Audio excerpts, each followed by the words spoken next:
Nesse vídeo aqui eu vou te apresentar aquela que é pra mim a maior burrice, o maior erro, a maior cagada do investidor comum. E mais do que isso, tá? Vou mostrar 5 erros que, se você comete cada um deles, eles provavelmente te atrapalham e te fazem perder dinheiro. De onde é que eu tirei esses erros? Eu tirei da minha própria experiência. Maior burrice, todos os erros que eu vou apresentar aqui eu já cometi. Eu vejo muitas pessoas cometendo atualmente. Então vamos lá pra ele ao longo do vídeo. Se você se identificar com algum desses erros, comenta aqui. E enfim, a inspiração aqui desse vídeo, ele vem de algumas sessões de análise de carteira que a gente faz aqui no clube. Eventualmente a gente disponibiliza algumas vagas aqui na agenda dos nossos especialistas para sessões gratuitas de análise de carteira com a galera que nos acompanha. E nessas sessões a gente encontra uma série de padrões, uma série de erros que são repetidos, causando prejuízos nos investidores que têm suas carteiras analisadas pela gente. Um dos padrões que eu percebi é que a maioria das pessoas começa a investir de um jeito diferente que ela faz qualquer outra coisa. Quem a gente atende aqui no Clube do Valor geralmente são pessoas muito bem-sucedidas, que têm uma renda boa, que estão formando família ou já têm família formada, são boas nas suas áreas de atuação, investiram bastante em conhecimento, mas na hora de investir o seu dinheiro, acabam tendo bem menos cuidado do que como elas gerenciam suas carreiras. Essas pessoas, elas veem sua renda aumentar com o passar do tempo, passa a sobrar dinheiro, e na hora de investir, elas não traçam objetivos claros, não sabem quando querem se aposentar por conta própria, qual renda passiva querem gerar, e mais selecionam ativos porque algum parente, algum colega de trabalho, algum influenciador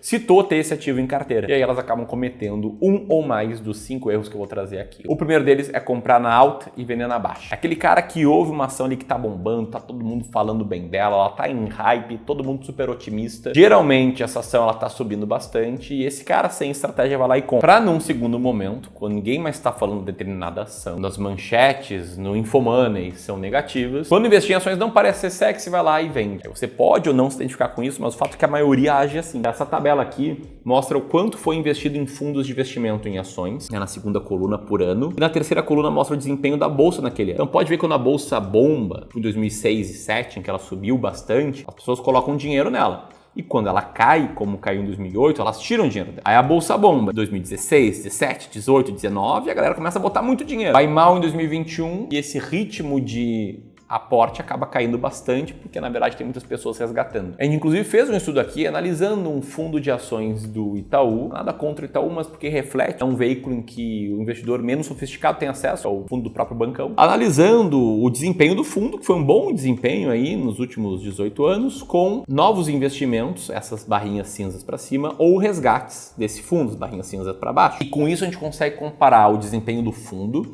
com o desempenho dos investidores do fundo. E olha só que coisa louca, né? O fundo rendeu 9,8% ao ano, mas os investidores tiveram uma rentabilidade de só 0,4%. Por quê? Porque eles compram na alta e vendem na baixa. Um erro típico de quem não conta com boas estratégias de investimento. Acaba investindo só de acordo com o sentimento do mercado, com as notícias, o quão otimista ou pessimista elas são, etc. Ou acaba ainda cometendo o segundo erro, que é investir confiando em profissionais comissionados. Muitas vezes esse ato de comprar na alta e vender na baixa, ele é influenciado por um profissional do mercado financeiro. Às vezes o profissional erra, fez uma leitura errada, e aí o cara que seguiu ele acabou operando dinheiro também. Às vezes o profissional ele tem incentivos diferentes dos seus. Para ficar, deixa eu fazer uma analogia com o gerente bancário. Todo mundo sabe que o gerente bancário, muitas vezes, ele vai indicar para os seus correntistas os produtos que estão ali na prateleira do banco como os produtos que são a meta da semana. A meta da semana aqui é vender consórcio, o cara vai lá e liga oferecendo consórcio para as pessoas. Bom, com o passar do tempo, cada vez mais pessoas passaram a deixar de investir com o gerente bancário para investir com outros profissionais. Um desses outros, por exemplo, o assessor de investimento. Geralmente está plugado a uma grande corretora e oferece uma gama de produtos bem maior, mais variado do que os do gerente bancário. Nesse ponto, eles até são uma evolução do gerente. Mas os assessores de investimentos, na esmagadora maioria, 99% deles, são remunerados por comissões.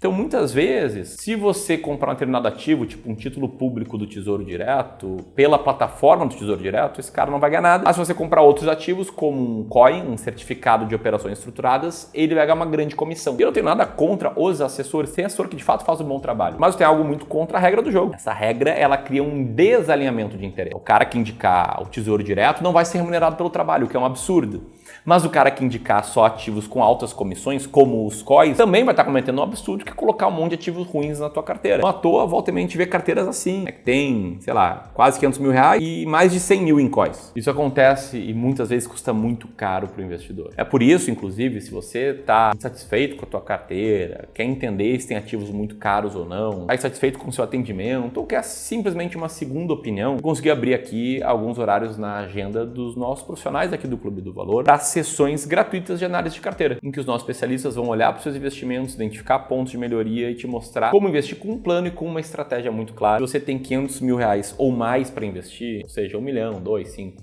10 ou mais, pode estar conseguindo uma dessas vagas que a gente está abrindo, preenchendo um rápido formulário que eu vou deixar neste link aqui e no primeiro link na descrição, beleza? Você vai ter uma segunda opinião sobre a sua carteira e vai entender se você está ou não investindo em ativos que geram maiores ou menores comissões. Ainda assim, temos mais erros aqui para explorar. O terceiro é seguir os investimentos da moda. Agora vamos imaginar aqui outro cenário. Tá? Um cenário em que você resolve não contar com um profissional que recebe comissões sobre diferentes produtos indicados e escolhe investir por conta própria. O que a gente muitas vezes vê aqui é que quem decide investir por conta própria, muitas vezes acaba se tornando o que a gente chama de caçador de diquinha. É o cara que pega uma dica de algum parente, de algum colega de trabalho, jornal ou de algum influenciador digital. É algo super comum, né? A gente é atraído por aquilo que está na manchete. A gente busca aprovação social, né? Nós, como seres humanos, a gente tende a fazer aquilo que os outros estão fazendo. Se sente melhor assim, só que o problema é que muitas vezes a gente acaba comprando ativos que estão caros e que pior, a gente nem sabe por que a gente está comprando. A gente não sabe o que vai nos fazer manter esse ativo. A gente não sabe o que vai nos fazer vender esse ativo. A gente fica totalmente perdido. Eu me lembro muito bem do final de 2019. Para contexto, a bolsa tinha subido muito em 2016, 17, 18 e 19 e as manchetes eram todas muito otimistas. Eram manchetes assim: reforma aprovada pavimenta a tendência de alta do Ibovespa. Para onde vai a bolsa em 2020? Todo mundo falava que a bolsa ia por 130, 140, 150 mil pontos. E aí o que aconteceu é que a bolsa despencou nos primeiros meses de 2020 com a pandemia e acabou na faixa dos 100 mil pontos. E quem seguiu as dicas das manchetes acabou perdendo muito dinheiro. Esse mesmo fenômeno acontece também com ações individuais, como foi o caso da Magazine Luiza, né, em 2021. A maioria dos bancos e corretoras indicavam compra das ações da Magazine Luiza e de lá para cá essas ações despencaram, caíram mais de 90%. E adivinha, esse ciclo se repete. Em 2023, todo mundo falava que era o ano da renda fixa. Renda fixa vai ser a melhor opção de investimentos.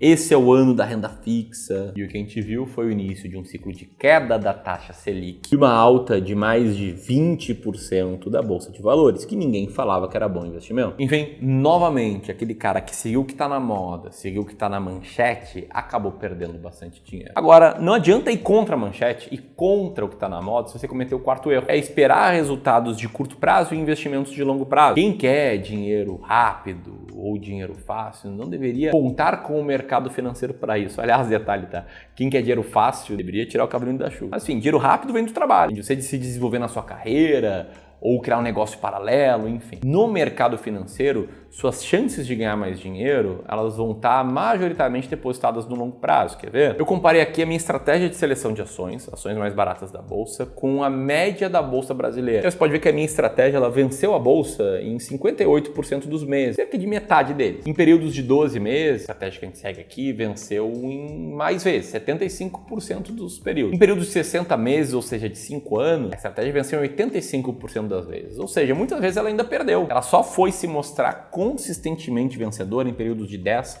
e 20 meses, quando ela sempre ganhou da média do mercado. E mais, tá? Tem um negocinho chamado zona de desconforto, mede em quantos por cento do dia a bolsa tá caindo bastante, do ponto máximo ao mínimo. Eu medi aqui a zona de desconforto para quedas de 30% e vi que em cerca de 19% dos dias a bolsa está caindo 30% ou mais em relação à sua máxima anterior. Ou seja, é muito comum de você estar perdendo dinheiro com seus investimentos, sobretudo em períodos mais curtos. Os verdadeiros resultados, eles tendem a aparecer em prazos mais longos, como, por exemplo, minha estratégia de ações baratas mostrou fazer um bom resultado acima da média do mercado em períodos mais longos. E aí o quinto erro, antes de apresentar qual é a maior burrice, o que está por trás desses erros, é o erro de empilhar ativos de forma aleatória. Sei que talvez você não cometa a maioria dos erros que eu citei até aqui, mas basta cometer um deles que a sua carteira vai acabar que nem essa bizarrice aqui, né? Um temaki de feijoada. Isso aqui é a ilustração de que é uma bizarrice. bizarrice, eu vejo muitas carteiras de investimentos ficam parecidas com o tal temático de feijoada, né? O cara vai empilhando ativo, empilhando ativo, empilhando ativo, sem saber o porquê ele está comprando cada ativo, que a carteira fica sem sentido nenhum, sem estratégias, sem investimentos que estejam alinhados aos seus objetivos financeiros, ou ainda alinhados à sua tolerância ao risco, sem clareza sobre os próximos passos, né? Sobre o que vai te fazer comprar, vender ou manter ativos, enfim, sem perspectiva. E isso a gente chega na maior burrice do investidor comum. Esses 5 erros que eu estou citando aqui, todos eu já cometi. Eu vejo muitas pessoas cometendo alguns deles. Eu não quero te chamar de burro, né? Eu quero te tranquilizar e mostrar